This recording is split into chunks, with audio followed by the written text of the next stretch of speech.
Hello and welcome to A Theory of Everything. Today we're talking once again to Amy Wax, a professor of law at the University of Pennsylvania. As I've stated in previous introductions, Professor Wax has an exceptionally impressive academic background. She received a bachelor's degree in molecular biophysics, summa cum laude, from Yale University, after which she studied philosophy, physiology, and psychology as a Marshall Scholar at Oxford. She then got a medical degree with laude distinction from the Harvard Medical School, after she went to Harvard Law School and got her law degree from Columbia University. These accomplishments and many others that I will link you to in the video description may or may not help you put into perspective her concern about low academic achievement among Black and Hispanic students in the Ivy League. In fact, her willingness to be outspoken and frank about these disparities has gotten her into hot water over the past several years. That's part of what we're going to talk about today.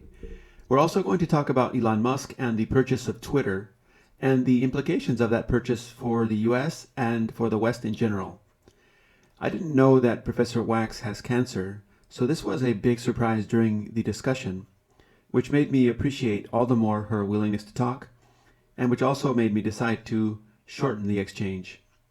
I will let most of today's discussion speak for itself, simply drawing your attention to my quick allusion to something that I refer to as the Enlightenment equality fallacy. Often, people think of Europe as one big white monolith, but this is far from being the case. I've argued, I think with considerable force, that the most consequential branching of European thought was that which took place between Catholic and Protestant ideas. I would argue that what Professor Wax is experiencing now is largely the result of a series of ill-conceived ideas about human nature that can be traced back to the Northern European Reformation. Blacks and Hispanics, as well as whites and Asians in every corner of the world, are now paying the price for these mistakes. We didn't talk about this in any detail, but I'll place a link to my argument on the screen now and in the video description if you're interested. As always, you'll find a timestamp in the video description, along with a link to a defense fund that's been set up to help Professor Wax in her fight for the right to free speech. She's one of the few academics who has had the courage to speak up and speak out on important issues. If she is saying something untrue, prove it. Don't burn her at the stake. Let's spread the word, and maybe Elon Musk can step in to help in her defense. I think Wax is right when she says that there is a lot hanging in the balance for the US, for Europe, and for the rest of the world. On that note, I'll close and let you listen directly to Professor Wax. Thanks again for your interest and support. Professor Wax, hello and welcome back to A Theory of Everything. Thanks so much for taking the time to talk again. Well, thank you for having me on again. So, well, over the past few guests on the channel, we've talked a lot about science, but I hope our exchange today, Professor, will serve as a reminder to listeners that ultimately our focus on science has a very human and, in the end, a very social and political objective. So it seems clear to me anyway that by itself, science by itself, compartmentalized without humans and society means literally nothing. So listeners have heard about your background in the introduction to this video and in our previous videos as well. But it will be interesting to get an update from you if you're open to that. But apart from that, we've also agreed to talk about Elon Musk and his purchase of Twitter and what that purchase implies for free speech in the US and for Western society as a whole. Mm-hmm. You, of course, have a unique take on this. In fact, you're living it out. You're living out this war of ideas in a very dramatic way at the University of Pennsylvania. So let me start by asking, if you're open to it, to give us an update about your situation at Penn, and then maybe we can transition to the implications of the recent changes at Twitter. Okay, well, the situation at Penn is that my dean has brought charges against me, seeking major sanctions from the university against me. That's a very ambiguous phrase, and it could mean anything from a reprimand to stripping me of tenure in my job, and they're being very coy about what it actually is going to mean. But what they're not coy about is their signal to me, communications to me, that they plan to go full steam ahead with the case against me and the charges against me. I have, at the end of August, requested clarification of the accusations, many of which are very vague and involve these ambiguous labels that people throw around these days. I'm a racist, bigot, xenophobe, homophobe, the usual accusations.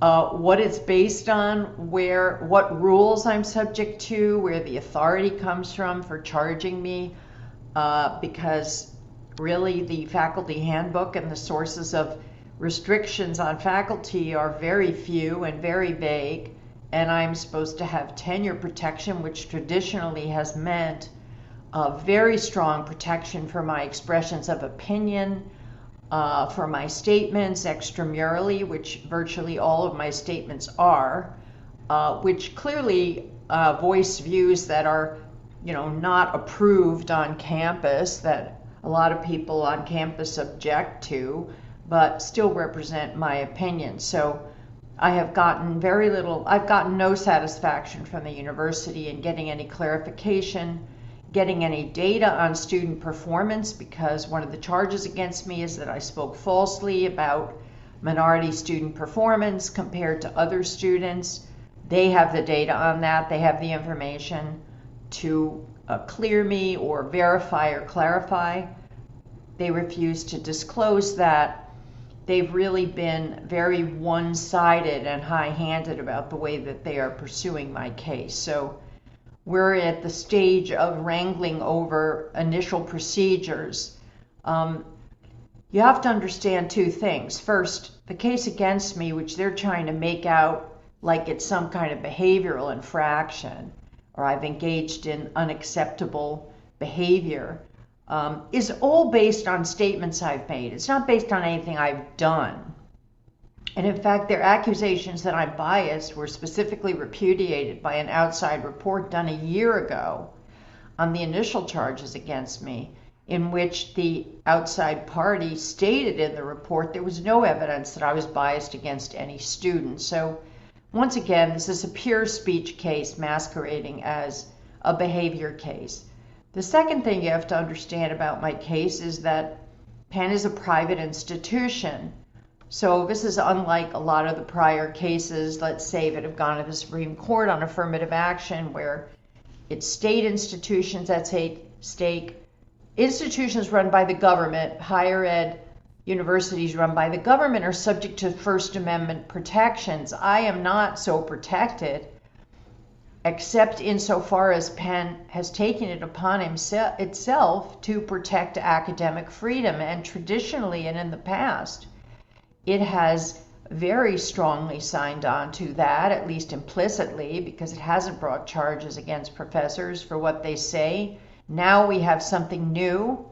I think this is a new attempt to restrict and exclude unpopular opinions, to weaken tenure protections, frankly, it's part and parcel of a broader project to transform the legal profession into one with much weaker protections than traditionally parties have been given as part of due process. So I think all of that is going on right now. But still, we're in preliminary stages before Penn, the faculty committee that is supposed to be hearing my case.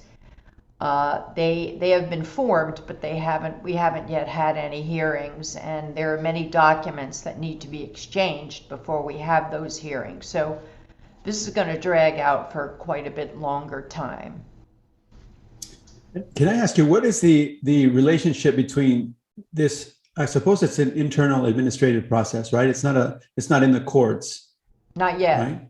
Is there a relationship between the two? Does one hinge on the other? Is it automatically going to go to court at some point? Well, if there is an adverse decision, if they do something at the end of their procedures that is, punitive to me of any kind, then I will take the case to court, and I will take the case to court on the contract claim I have, because they do have a tenure contract with me. And the promises, however vague in general, in the faculty handbook for fairness, and which essentially means complying with the basics of due process, at least that's the most reasonable interpretation. So if it comes out badly for me, yes, I do plan to take it to court, and I plan to fully follow through to the end. I am not going to accept any sanction that Penn levels at me because there is no warrant for those sanctions. All of my conduct has been within the protection of the tenure for higher ed professors as traditionally understood. So they are out of line in the way that they are trying to penalize me for what I have said. I see. Out of curiosity, are you representing yourself in this process, or do you have other people I that have that attorneys. help? Oh, you have attorneys. I have Okay. attorneys. I have actually a team of attorneys at this point.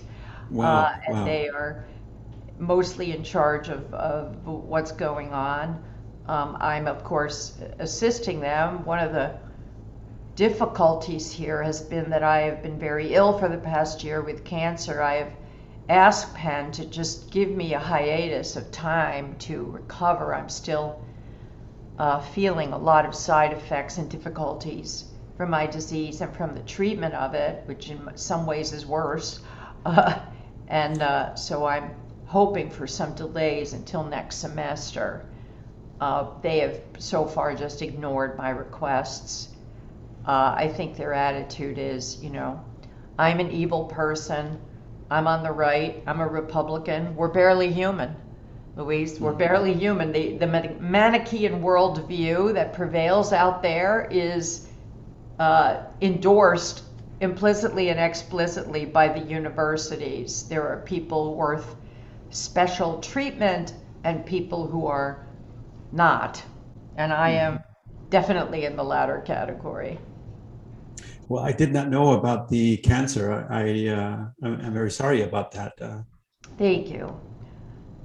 I am being well treated and I'm recovering, but it is a long process. Well, that gives even more meaning to the fact that you're willing to talk about this, and I sincerely appreciate that very much. And I'm sure you're. By the way, our last two conversations are among the most popular on the channel, and you have quite a bit of support. If you don't have it from your school, you have it quite a bit online, and your supporters are quite adamant about the injustice that's taking place. Well, that's very, very gratifying. I'm certainly not getting support from Penn. I would say to my supporters, this case of mine just seems like another routine case where a university and faculty member clash, but it isn't. It's actually of great significance. It's of enormous significance because Can you explain why? there are many private universities throughout the country. They are very powerful and influential. They are a law unto themselves, as private entities are in many respects. And as a conservative, we do want to maintain the realm of private authority. This goes to the discussion we'll have about Twitter.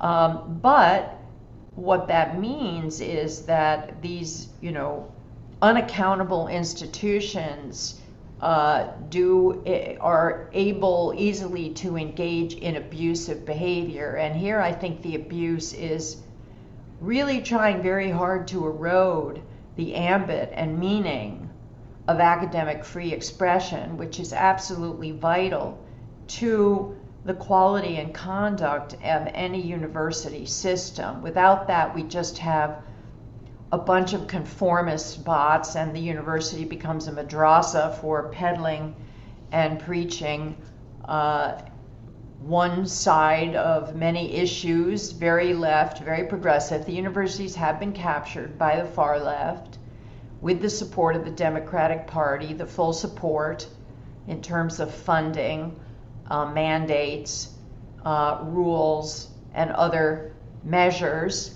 And they have, I think, decided, without saying so, certainly it's manifest in my case, that they are going to ignore past conventions and get rid of people, cuckoos in the nest like me, who don't toe the line. Now, of course, they otherwise have very strict controls on who enters the university. They can control all the gatekeeper points, who gets admitted to graduate programs, what sorts of projects they can work on, who gets promoted and hired, all of these pledges to diversity, equity, and inclusion that have sprung up throughout the country are a way of weeding out people who don't believe in their agenda, which I will tell you, tens of millions of people in this country do not agree with their agenda. And so implicitly they are going to be excluded from the university. So take diversity. You know, these universities are obsessed with diversity. That is their top priority. I mean, every time they issue a statement, you realize it's not truth, expanding knowledge, preserving knowledge, deepening understanding. No, it's diversity, achieving diversity, maintaining diversity. Well, I can tell, which mostly means making sure there are blacks and Hispanics at the university, because of course they lag behind academically other groups, and so they require special rules, or I would say double standards. But if you go out to the real world, they don't believe in double standards. Vast majority of people do not. And also they just simply don't care about diversity as opposed to other values and other priorities. Priorities like safety, courtesy, order, the quality of their neighborhoods, crime rates, quiet, civility. I mean, if I were to make a list of the top 15 priorities for where I live or where I work, diversity wouldn't be on my list. So this is an ideology that is being imposed, and the universities are one of the main imposers, and they want to make sure nobody disrupts that message. So these are the broader issues. Of course, they send young people out into the world, into corporate entities, into journalism, entertainment, nonprofits, and they've got Woke Inc. going. They've got woke journalism dominating. They're trying to import or export this ideology of wokeness and anti-racism, far left ideas out into the world, and they're succeeding. Well, interesting. You, of course, are one of the strongest defenders on the right of the Western intellectual tradition. What does the fact that the leading democracy on the planet is taking this direction, what does it imply about Western ideas and Western principles? And perhaps we can tie this, if possible, to the takeover of Twitter, or the purchase of Twitter by Elon Musk. Are there positive implications here? What are your thoughts? So there's two different ideas there. One is, okay, it seems like for somebody who defends the West, what's happening now in the West is a thorn, right? And then what are the implications of the takeover of Twitter? Are there positive implications? Well, just going to the war on the West, I have been told I push the Western Civ button. Anybody who praises the West, its achievements and its accomplishments, while still acknowledging its flaws, of course, because every society, West, East, and in between, does have shortcomings. But the unique thing about the West is that they've engaged in a process of internal reform and improvement and self-improvement to a far greater extent than any other society. And they've achieved more than any other society, and all of worldwide modernity takes from the achievements of the West, and that's a fact. Now, of course, the woke ideology is dead set on either denying that, disparaging that, emphasizing the evils and the horrors of the West to the point of denigrating their values and achievements. So take the legal profession, which is where I function and I live, right? The kind of high-handed, sloppy approach that has been taken towards me, I think, is emblematic of a broader degeneration of our legal system, which the far left factions endorse and would like to see. They think that all of the sort of Anglo Protestant legacy understandings and protections and elements that form our legal system, the Anglo-American legal system, things like due process, respect for accuracy and truth, for rigor, for consistency, all of those, post-Enlightenment priorities are just a cover for oppression of third world peoples, minorities, other oppressed individuals. They're fake, they're valueless, and we might as well get rid of them. Of course, what we're going to replace them with, they just rarely talk about. Whether that replacement will be an improvement, well, I can guarantee you it will not be an improvement. Okay, so that's showing up in the way they treat me. I don't get evidence, I don't get fairness, I don't get clarification, I don't even get definitions. They won't even cite the source of the supposed rules that I violated. I mean, all of these fundamentals that are the glory of our legal system are systematically ignored. So, the legal system is just one entity within our society more broadly. The same things are happening to science. The meritocracy is under attack, from schools dropping standardized testing to creating special positions and scholarships for minorities, regardless of their merit and whether they can compete on one standard. In science, in medicine, in STEM fields,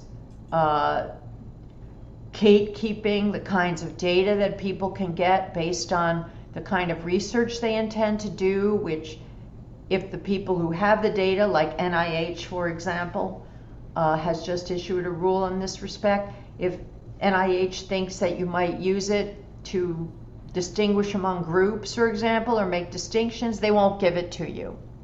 Nature Human Behavior has a new editorial policy. If your project, your paper, is considered politically dangerous, which of course is about solicitude to underrepresented minorities, that's what it all boils down to, then they will not publish your paper. So, these standard, objective, meritocratic, scientifically rational priorities that we've operated under so far, there is a concerted effort to erode them and get rid of them in favor of this diversity, inclusion, and equity mandate, which means equal outcomes for all groups. If you wanted to state a pillar of the woke ideology, frankly, it's all about race. That is central. All groups have to get equal favors, come out equal in any system. In fact, it goes further than that. Underrepresented groups have to be pushed ahead aggressively of anyone else. So that is happening countrywide. You said, well, what's going to become of Western Civ after this project is far advanced? Nothing good. I was just talking to another podcast person, Brandon Van Dyke, who now has some wonderful interviews online. I was just talking about the slide from first world to third world operation and status that we are seeing all around us. It's little subtle things right now, but it's definitely happening. I see it every day in my day-to-day life. So I think that we are going to slide backward for sure. And then when we do, the 20 and 30 somethings who voted for all this are going to say, what happened? They really have very little comprehension of, what's really going to happen. They've drunk the Kool-Aid on far left utopian ideology. So at some point they will ask, why can't we have nice things? And they may have to rediscover the tenets of post-Enlightenment Western civ that's been dominant up until, the past couple of decades. Interesting. I've talked about this on other videos, and I refer to it as the Enlightenment equality fallacy. And it's interesting that you should bring up the Anglo Protestant contributions to Western society, but it seems to me that a lot of this Enlightenment equality fallacy is rooted in Anglo thinking. Would you say that that's the case, or it's not the case? I think it's at its high watermark in the Anglosphere. Our system comes from British tradition in so many critical ways. So whatever pathologies we're experiencing, it stands to reason that, some of them are, I don't understand them completely, a direct line from our Anglo Protestant elements. You do see it in Europe too, though. I mean, Europe's obsession with equality has issued in some really bad policies, like a very lax policy toward immigration, a failure to appreciate the distinctiveness of their cultures and the fragility of their cultures and how much their cultures depend on a type of uniformity or commonality among the people, everything from ethnic to ideological to customary to just ways of life, large and small, and what an important foundation that is for their societies. They really have bought into this magic dirt idea that people can come from all over the world, all kinds of backgrounds, and instantly assimilate to their society. So they are not immune from some of this ideology and this obsession with equality and kind of a universal utopian set of beliefs. Once again, talking to Brenda Madike, why did this happen? There are lots of different theories, and I'm not sure, but I think a lot of it is a reaction to World War II. It's a reductio ad Hitlerum. I joked with him that Hitler is finally destroying Western civ. It took him 60 or 70 years, but the fear of Hitler, the kind of perverse, crude thinking about how any ethnic distinctions, any ethnic pride, any nationalism, any kind of exclusionary policies, that's like Hitler, therefore we can't do it. The problem is that all of those tasks are essential to preserving, protecting, and defending Western achievement and accomplishment, and so if you abandon them, you're going to see the West slide downhill. And that Hitler was the first step in that. I think on some level he really just did want to destroy post-Enlightenment Western civ and all of its protections and achievements, especially in the realm of politics and justice. So our fear, it sounds crude, but our fear of being like Hitler has led us to do all sorts of things that are very bad for Western civ, have us shooting ourselves in the foot and engaging in all the exercises of self-hatred, self-flagellation, and self-immolation. And as that has crept into the education system, that is what students are taught. They're taught that attitude and that stance. You cannot go into a school and celebrate Western civ. I mean, that is immediately raises hackles, says, oh, that's white supremacy. Anybody who praises Western accomplishments and achievements and points them out and has students learn about them as distinctively from a certain group, European culture, I guess you'd call it, that person is a dangerous person. We cannot celebrate European culture even though it is glaringly obvious that the whole world is dependent on it. Yeah, very, very good points. I argue that Europe is often seen as a monolithic society, thinking in one way. And in some sense it is, because as you point out, this Anglo set of ideas is now influencing not only Europe, but I would argue that the rest of the world. But I think it's important to remember that the Anglo set of ideas is only part of the European tradition. Yeah, the Anglo-centric side, I agree, that is true. Sure. It is too simple to see it as uniform, but it has many commonalities. I mean, it is Judeo-Christian for one thing. And that I would say, would you argue against Judeo-Catholic? I think it's Judeo-Catholic. It's Judeo-Catholic, but of course the Anglosphere segued into Protestantism hundreds of years ago. So did parts of Northern Europe as well. Protestantism dominates in Northern Europe, which is a very orderly, accomplished, in many ways virtually idyllic part of the world. I mean, they talk about getting to Denmark. It's paradoxical because I teach my students in my conservatism class that conservatives believe that heaven on earth is not possible, that we can't get to utopia, and yet, we have gotten to Denmark.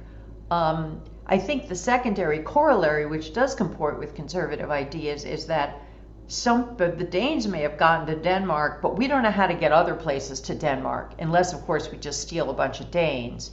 Milton Friedman said that. How come the Swedes, why can't we get everybody in the United States to do as well as the Swedish immigrants? He says, because we don't have enough Swedes. But anyway, I agree with you entirely. There are mixed elements to Europe, but there's a huge amount of common understanding, habits, customs, the way people are, that the kind of balance of orderliness and audacity, which has yielded so much tremendous innovation and progress and science, but on the other hand, maintain these stable, democratic, free market, reasonably free market democratic societies, or been able to achieve democracy, which is very, very difficult, and which frankly, most of the rest of the world seems not to be able to. I mean, they have ostensible democracies, but their democracies always sink into corruption. I often emphasize low corruption. Low corruption, I think, is really what sets Northern Europe and the Anglosphere apart, and is the secret sauce of its success. You cannot produce prosperity, widespread prosperity and order and peace with a corrupt government. And so many places in the world have so much corruption. I'm not saying we have none. We have far, far less than many other parts of the world. I was just watching a program about Iran and the lead up to the Iranian hostage crisis. And one of the themes there was that the Shah, one of his Achilles heels and reasons for his downfall, is that as he became richer and richer with oil money, his government became a spoil system, became corrupt, and insiders enriched themselves at the expense of spreading the goodies throughout the country and improving everybody's well-being. Well, the Northern Europeans and the English, they're relatively good at doing that. If you know anything about Victorian England, it is just a wonder to behold what they achieved. And they achieved it through honest government, sincere and honest government, and a very strong sense on the part of the leaders and the rulers of civic duty towards their countrymen, civic duty to improve the lives and not enrich themselves. Now you go to Africa, and I'm hard pressed to find one country where those priorities prevail. That isn't the way they do business there. They steal from their people. They don't care about their people. And that's a broad generalization, but I can't really think of any exceptions. Yeah, I good can points. talk about the Twitter phenomenon. I'm not intimately familiar with what's going on at Twitter. I just kind of read what I read about in the news. Twitter is interesting because so many of the fault lines in our society are sort of concentrated in that example. So we have this guy, this private entrepreneur who represents private wealth, which of course conservatives think is, a good thing to have because it allows individuals to impose their vision, their taste, their experience on entities within society. So Musk comes along, buys Twitter, and he has a certain vision. Maybe it's a little bit confused or not quite gelled, but he wants to put his stamp on Twitter and guide it in the directions that he thinks are good. But what he's encountering is a cadre of employees, youngish employees, who represent the private equivalent of the deep state. I mean, these are people who are entrenched in these companies and have expertise for running them, and they firmly believe that this owner has no right to change the priorities of this company, right? They are dedicated to undermining what he is trying to do and to be disruptors, and they're very self-righteous about it.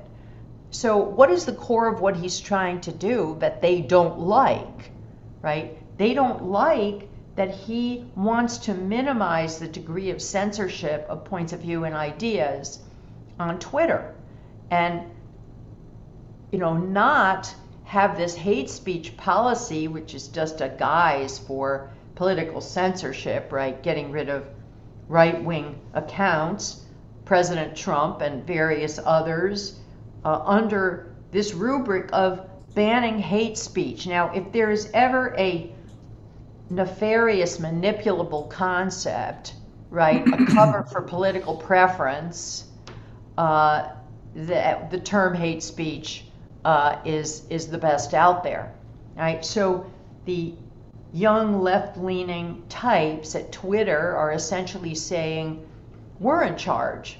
You're not in charge. It's presumptively bad to have one person in charge of a big private company. Well, that's ridiculous. That's the way capitalism has always been run. The person who buys the company gets to pretty much largely shape the company in the direction that they think. So now we have a wholesale rebellion of engineers, people quitting, people threatening Musk, saying this company is going to fall apart. You can't do without us. You need us.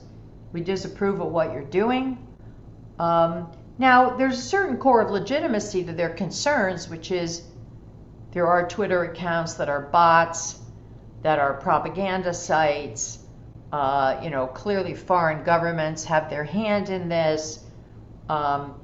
There are sites on Twitter that one could certainly do without, or you shouldn't be there, just on common sense grounds, having little or nothing to do with viewpoint. Certainly within the United States, we don't want foreign countries controlling all sorts of Twitter accounts. But the baby is going out with the bathwater. You need controls on those sorts of accounts, Elon Musk, but while you're at it, you've got to ban hate speech. And he's pushing back against that, saying, no, we're going to let these right-wing types back on. They're entitled to their opinion. You cannot label them hate speech because that's an abuse. That's viewpoint discrimination, and I don't want my site doing that. So there's a fight on. There's a fight on at Twitter of whether Elon Musk's legitimate mission or desire for Twitter to make it more even-handed is going to prevail, or whether it's going to be subverted by people who effectively want to get rid of far-right ideas. under various guises and labels and the like. And, you know, Musk doesn't have a lot of experience in this area. He's issuing rules and then he's modifying those rules. He's kind of flying blind here, I think. Calling employees to account, trying to look at the workforce there. And, you know, the people who are there have this bizarre idea that they're somehow entitled to be there, and Musk can't order them around the way he's ordering them around. That's what I gleaned from the newspaper articles. So it's very unclear what is going to happen to Twitter. Just as a last thing, I have noticed I am not a big Twitter follower. I have an account, but I never tweet. I follow maybe 4 or 5 accounts in a pretty intermittent, desultory fashion. But what I've found is really a decline in the quality of Twitter. I think Twitter, you know, is pretty useless and pernicious in many ways. It certainly does not promote sophisticated ideas in the vast majority of cases. So if Twitter died, I really don't think it would be a tragedy for the nation. You have to remember that I'm old enough that I remember a time when Twitter didn't exist. You know, I remember a time when TikTok and all of this stuff, Instagram, whatever the heck they are, I never see them, didn't exist. So I can't be too sad or concerned if something like Twitter dies. On the other hand, I think the people who are trying to kill it are out of line, and they bring forward all of these ideas that are very ominous. You know, like private owners are somehow illegitimate. Private wealth is somehow illegitimate. The notion that one person can dictate what the company they own does and what it's for and how people perform in that company, you know, but that's somehow out of line is not a good sign, because those are fundamental principles of capitalism and free markets, and we depend on those ideas for a lot of good stuff. Interesting. You mentioned previously the importance of your case for legal precedents. Do you think the situation at Twitter has any implications for that broader set of legal developments? Well, I mean, I think it has broad implications generally for the conduct of society. I mean, I think we are now seeing a young generation that is the product of our educational system, our very one-sided, unbalanced educational system, that are coming out into the world with some very dangerous ideas about corporations, about ownership, about how to deal with social media, and, you know, their entitlement to ensure that their opinions, political opinions, are enshrined in social media and no others. And I think those attitudes, the intolerance towards the true diversity of notions and ideas that are essential to and the lifeblood of a democracy, that intolerance is going to affect a lot of different areas. It affects the legal system in that it's contrary to the adversary system, which does require that one understand and consider and be exposed to points of view that you don't agree with or even despise, right? Can't have an adversary system if every time your opponent says something that is out of line with woke catechism, you demand to be protected from it. You can't really have a level playing field outlet like Twitter if people inside the organization and out are demanding that you purge points of view that offend them or upset them. You can't really have a robust educational system if those demands are given into. I mean, all of this woke insistence that the world be purged of everything but woke type ideas, far left progressive ideas, it's everywhere. It's in many sectors now. Professor, thank you so much. I really appreciate your time. I want to be respectful of your time and your situation. Very grateful for sharing your thoughts today.